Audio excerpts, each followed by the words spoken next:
না পোড়া আর না ভাজা, ঝামেলা ছাড়াই আজকে খুব সহজ পদ্ধতিতে ভর্তা রেসিপি আপনাদেরকে শেয়ার করছি। চলুন, আমি বান্টির রান্নাঘর চ্যানেলে আপনাদের সকলকে স্বাগত। রেসিপিটা কিন্তু ভাত, রুটি বা পরোটা সব কিছুর সঙ্গেই অসাধারণ লাগে আর খুবই হেলদি পদ্ধতিতে আজকে রেসিপিটা আমি আপনাদের সকলের সামনে তুলে ধরলাম। আর এটা কিন্তু আপনারা যে কোনো সময় সকালে ব্রেকফাস্টে বলুন, ভাতের সঙ্গে বলুন বা রাত্রিরে ডিনারে, রেসিপিটার জন্য কুচিয়ে নেওয়া পেঁয়াজ, কুচিয়ে নেব ধনেপাতা আর রসুন, টমেটো, বেগুনটাকে কিন্তু আমি প্রেসার কুকারের মধ্যে দিয়ে দেবো। প্রেসার কুকারে 1 থেকে 2 সিটি পর্যন্ত অপেক্ষা করব। তাহলে কিন্তু আমার বেগুনটা কিন্তু সেদ্ধ হয়ে যাবে, বেগুন আলু টমেটোটা সেদ্ধ হয়ে যাবে। আর গোটা অবস্থাতেই সেদ্ধ করব, শুধু বেগুনটার গায়ে চিড়ে দেখে নেব বেগুনটার মধ্যে কোনো রকম পোকা বা কিছু আছে নাকি। দিয়ে দিলাম, অল্প একটু জল দেব আর রসুনটাকে কিন্তু গোটা দিয়ে দেবো, আমি ভাজাভাজি করলাম না। স্বাস্থ্যকর পদ্ধতিতে আজকে রেসিপিটা দেখাচ্ছি, ছোট থেকে বড় সকলেই কিন্তু রেসিপিটা খেতে পারবেন। প্রেসারে অপেক্ষা করবো 1 থেকে 2 সিটি পর্যন্ত। আর এদিকে কিন্তু আমি পেঁয়াজ, ধনেপাতা, কাঁচা লঙ্কা, নুন দিয়ে কিন্তু ভালো করে চটকে নেব।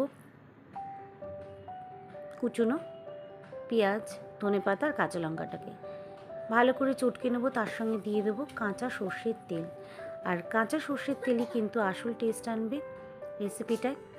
চলুন তাহলে আগে মেখে নিই নুন, সর্ষের তেল আর পেঁয়াজটাকে, তার সঙ্গে কুচিয়ে রাখা কাঁচা লঙ্কা।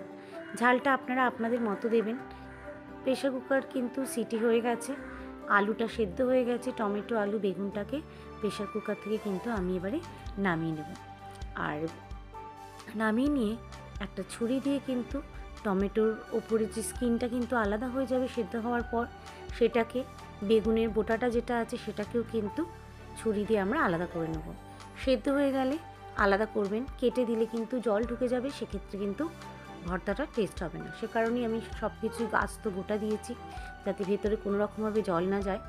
এটা একটু পাখার হাওয়ায় রাখতে পারেন, শুকিয়ে নিতে পারেন, আর তাহলে কিন্তু জলটা একেবারে শুকনো হয়ে যাবে। ঠান্ডা হওয়ার পর স্কিনগুলোকে ছাড়িয়ে নিয়ে সব কটা কিন্তু একসঙ্গে আমি চটকে নেব।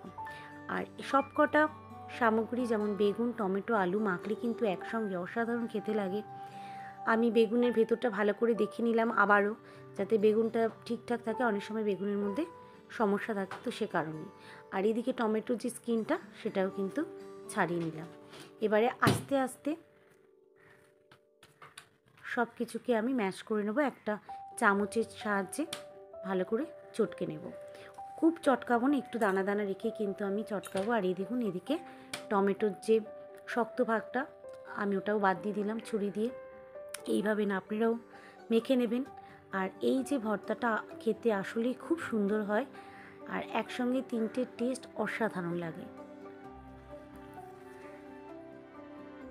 এই রেসিপিটা কিন্তু আমাদের খুবই পরিচিত, কিন্তু অনেক সময় পোড়ার জন্য করা হয়ে ওঠে না, বা ভাজার জন্য অতিরিক্ত তেলের প্রয়োজন হয়, যেটা শরীরের জন্য একদমই ভালো না। আর সকলের কথা ভেবে আজকে আমি এই রেসিপিটা আপনার সঙ্গে শেয়ার করি। এবার একটা কড়াইয়ের মধ্যে দিয়ে দেবো অল্প পরিমাণে সর্ষের তেল, 1 চামচ পরিমাণ। তার মধ্যে পেঁয়াজটাকে আর হালকা কিন্তু আমি নাড়াচাড়া করে নেবো। পেঁয়াজ, কাঁচা লঙ্কাটাকে হালকা নাড়াচাড়া করে নেবো। যে তেলটা দিয়েছিলাম সেটাতেই করে নেবো, অতিরিক্ত তেলের কোনো দরকার নেই। হালকা নাড়াচাড়া করে এটাই কিন্তু যতক্ষণ পেঁয়াজের যে জলটা আছে ওটাকে শুকনো পর্যন্ত এটাকে নাড়াচাড়া করব। দেখুন কড়াইয়ে কিন্তু একেবারেই তেল নেই বললেই চলে, যেই তেলটা দিয়ে চটকেছিলাম সেটাই। তো এবারে কিন্তু এটাকে নাড়াচাড়া করে এর জলটা শুকনো হয়ে গেলে মেখে রাখা আলু, টমেটো আর বেগুনটাই কিন্তু আমি এর মধ্যে দিয়ে দিলাম, যেটা নাকি হালকা আমি মেখে রেখেছিলাম। এটাকে দিয়ে কিন্তু কড়াইয়ের মধ্যে ভালো করে নাড়াচাড়া করব। আর চাইলে এটার মধ্যে টেস্ট বাড়ানোর জন্য আপনারা ম্যাগি মশলা দিতে পারেন। আমি কিন্তু ঘরে ভেজে রাখা ভাজা মশলা এতে অ্যাড করেছিলাম, অসাধারণ লেগেছিল। ভাজা মশলা দিয়ে খেয়ে দেখবেন, অসাধারণ লাগে। মানে যে ভাজা মশলায় জিরে, ধনে গুঁড়ো, লঙ্কা গুঁড়ো মিশিয়ে যে একটা মশলা আমরা ঘরে বানাই, তো তো সেই ভাজা মশলা দিয়ে আমি এটাকে নাড়াচাড়া করবো, আর এতে কিন্তু ফ্লেভারটা খুব সুন্দর আসে। আর এটা কিন্তু আপনারা আলুর পরোটা দিয়ে বলুন বা লিট্টি দিয়ে খুবই সুন্দর লাগে খেতে। আর রেসিপিটা যদি আপনাদের ভালো লেগে থাকে অবশ্যই একটা লাইক করে দেবেন, আর নিজেরা ঘরে অবশ্যই ট্রাই করবেন। কেমন হয়েছে আমাকে কমেন্টে লিখে জানাবেন। আজকের মতো এতটাই, দেখা হচ্ছে নতুন আরেকটা ব্লগে নতুন আরও রেসিপি নিয়ে। সুস্থ থাকবেন, ভালো থাকবেন।